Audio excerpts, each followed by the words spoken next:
Today we'll talk about how can you disable stranger number on your Whoscall app.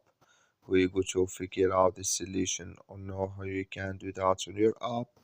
So you just follow these ways, then it's going to work with you.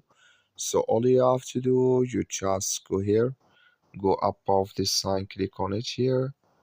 So then it's going to show for you a list like this. Then all you have to do now, you just click here on settings here, so just click on it. Then you come to next step here, it's going to show for you like this.